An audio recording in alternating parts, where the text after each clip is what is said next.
உலகில் உள்ள எல்லா ஜீவராசிகளும் எல்லா மக்களும் எல்லா நலமும் வளமும் பெற்று வாழ மனதார கடவுளை வேண்டிக் கொள்கிறேன். மேலும் தாய் வரம் வேண்டி நிற்கும் சகோதரிகள் அனைவருக்கும் கூடிய விரைவில் தாய் வரம் கிடைக்க மனதார கடவுளை வேண்டிக் கொள்கிறேன். அந்த வாராகி அம்மன் தான் இன்றைக்கி பார்க்க போகிறோம். அந்த வாராகி அம்மன் கண்டிப்பாக எல்லாருக்குமே அருள் புரிவாங்க.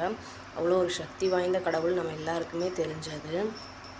ஒருத்தரை நம்ம திட்டும்போது போடா பண்ணி அப்படின்னு தான் திட்டுறோம். இது வரைக்கும் நம்ம கேவலமாக நினச்சிக்கிட்ட பிராணி தான் அந்த மாதிரி சொல்லுவோம், நினச்சிக்கிட்டு இருந்தோம் பண்ணியை. ஆனால் அதுவே தெய்வமாகும்போது கையெடுத்து வணங்குகிறோம்.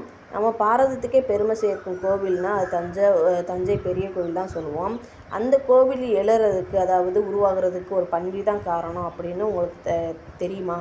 எனக்கும் தெரியாது. வாங்க தெரிஞ்சுக்கலாம். பெண் தெய்வங்களை நம்ம காப்பவர்களான வாராகி, வாராகம் என்றால் பன்னி அப்படின்ற மாதிரி தான் சொல்லுவாங்க. பன்றி தசவராதங்களில் ஒன்று தான் வாராகம். பூமி தாயை ரட்சணியை என்ற அசுரம் கடத்தி சென்று பாதாளத்தில் வச்சிருந்த போது திருமால் வாராக அவதாரம் எடுத்து அவளை மீட்டிருக்காங்க. அவரது பெண் சக்தியேவும் வாராகி அப்படின்னு சொல்கிறாங்க. மற்றொரு வரலாற்றின்படி பார்த்தோம்னா இரத்த பீஜன் என்ற அசுரனை கொள்ள பார்வதி தேவி துர்க்கையா மாறி தன் சக்தியில் 7ஆக பிரிச்சிருக்காங்க. அதில் சப்த கண்ணீர் அப்படின்னு சொல்லுவாங்க. சப்தம் என்றால் 7. இதில் ஒருத்தவங்க தான் வாராகி. ஒருவேளை இரத்த பீஜன் பூமிக்கு அடியில் சென்று மறைவாயிருந்து, ஏன்னா அவனை அங்கு போய் பிடிக்க ஒருத்தி வேணும் அப்படின்றதுனால தான் வாராகியை உருவாக்கியிருக்காங்க அப்படின்னும் சொல்லுவாங்க. வாராகம் பூமியை குடையும் ஆற்றலுடையது அப்படின்னு சொல்கிறாங்க. இந்த சக்தியை தங்கள் குலதெய்வமாகவே கருதினாங்க சோழ மன்னர்கள்.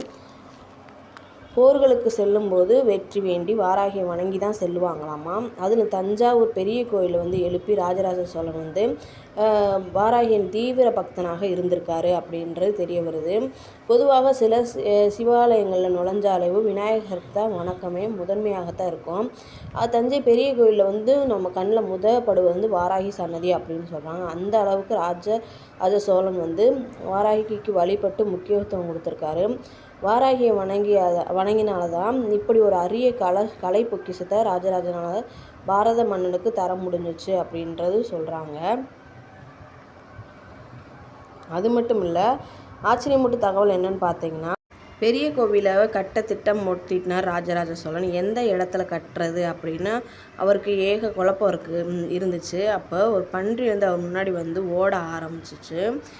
வாராகி பக்தனான மன்னன் அதை அம்பிகையாகவே கருதி பின்னாடி தொடர்ந்து போனார். பன்றி ஓரிடத்துல நின்று மறைஞ்சிருச்சுன்னு சொல்கிறாங்க. வாராகி தனக்கு இடம் காட்டி கொடுத்ததாக கருதிய மன்னர் அங்கேயே கோவிலை கட்ட தொடங்கியிருக்காரு. இது நான் இப்போ தான் கேள்விப்படுறேன். பன்றி நின்ற இடத்துல வாராகிக்கு பிரம்மாண்ட சிலை எழுப்பி சன்னதி அமைச்சிருக்காரு தஞ்சாவூர் ராஜராஜ சோழன். தஞ்சாவூர் பெரிய கோவிலில் ஒரு அதிசயம்தான். அந்த அதிசயத்துக்குள்ளே இப்படி ஒரு விசேஷம் புரிஞ்சு கிடக்கிறது வித்தியாசம் தானே. அனைவருக்கும் நன்றி.